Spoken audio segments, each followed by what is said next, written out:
It is about the South African Post Office, whose CEO, Mark Barnes, has called it quits. In a statement released earlier, the entity says he resigned over differences on the future strategy relating to the structure of the group, of the Post Office Group. For more on this, I'm joined on the line by Dr. Charles Nwaila of the South African Post Office. He's a board member there. Dr. Nwaila, thank you so much for joining me and talking to me. So what are some of the reasons, what are the reasons why the Post Office is losing Mark Barnes? Good afternoon, Thulasizwe, and to the listeners as well. One of the main reasons, it's a process that started, I'll take it from 2016, with the recapitalization of the post office.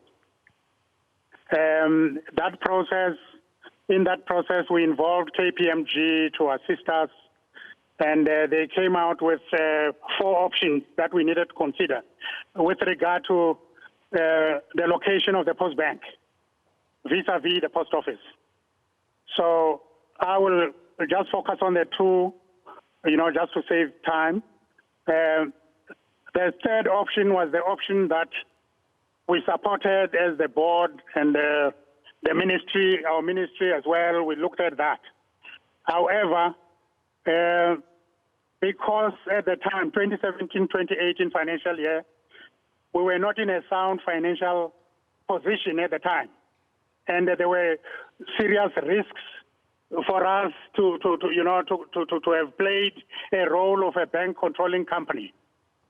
And the National Treasury advised us, and they actually took a decision at policy level that option 2 will be the most viable one, which means they would create the bank controlling company that will play an oversight role on the post bank, together with the Reserve Bank, without the post office, because of the indebtedness at the time that we had. And we are gradually on a trajectory, financial recovery trajectory. The situation is gradually improving, but we're not there yet. So the outgoing CEO, felt that there was supposed to be that integration of the post bank and the post office. And if that is not done like that, he was not keen to continue to serve the organization. I see. However, we also want to assure the public out there and to say we appreciate his work. He led the post office from 2016 when it was down. Many people thought, it will not rise, but he was able to turn it around with a team of capable executives and senior managers supported by the board. And we now have a strategy, which is 2030 strategy. Yeah. And the organization is stable at the moment. Dr. Nwaila, did he tell you why? Yes. Did he tell you why he was so insistent on a strategy that sees the integration of the post office group and the post bank part of the business? Why was that such a deal breaker for him, such that if he could not have that, he simply could not continue in the position? The issue was that, as I have said to you, that we were all supporting. He was supporting all of us, we were supporting him and so on. But the post office was not performing at the level at which it was supposed to perform. That is the challenge. I'm telling you that, we were having deficits, running almost above $1 billion and so on. So in terms of the Reserve Bank Act, we did not qualify, in terms of the capital adequacy requirement. That we need to be stable financially and those sort of things. So the option that was chosen was that the post office should not be controlling the post banks and so on. So, it is a process that was engaged into by various parties and so on. So it was ultimately decided that option 2 would be the ideal one. So for clarity then, Dr. Nwaila, clarify for me then, I hear you alluding to the financial position of the post office. In recent commentary on the post office has actually been used and cited as what is possible in instances where, government faces the facts about running a parastatal and basically decides that actually we could take a lower stake in this particular entity and allow for other players to come on board and also run it as a successful business. The difficulties you mentioned, the sort of deficits that you talk about of over $1 billion, are you now attributing those to Mark Barnes' leadership? Because many would say he actually led very well. It can't be him. We are the board playing an oversight in the organization. Him, together with his executive and us as a board, he has been turning it around. As we speak today, we have settled. We have been able to settle all our debts, and we've been struggling for a long time. So the point I'm making is that we have not gone up to the level where we're supposed to be. For example, yesterday we were finalizing the annual report.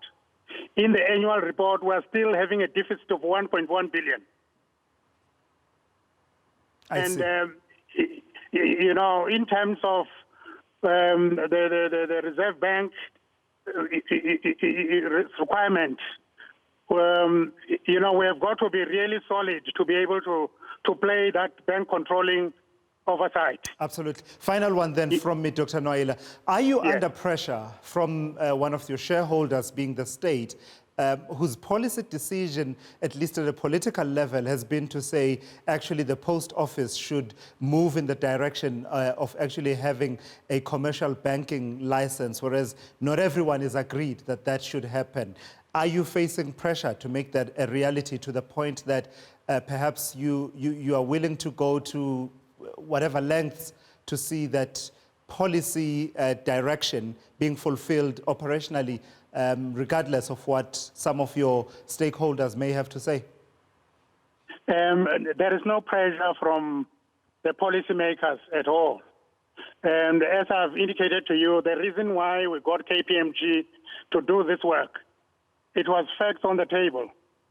And for example, what I have not indicated is that at the time when these options were considered, if we were to choose option 3, the National Treasury was supposed to inject 4.1 billion to the South African Post Office.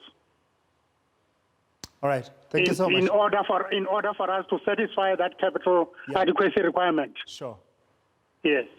All right, thank you so much. Dr. Charles Nwaila is a member of the board at the South African Post Office, giving us a sense of the reasons behind the departure of Mark Barnes, who's led the post office, if I'm not mistaken, since 2015. And when he came in, of course, there were a whole lot of expectations for the post office, which was an organization in dire straits, really, and needed a turnaround. And there was talk about pushing e-commerce and also talk about digitizing the post office and making it a relevant entity, with mail going down, but also trying to get it to be an access point in as far as the services of government are concerned, particularly in remote areas. Of course, you'll remember recently that a whole shift to having some of the recipients of social grants receiving those via the post office. That's part of the process that Mark Barnes has overseen. He is, as of this afternoon, out at the post office. He has resigned.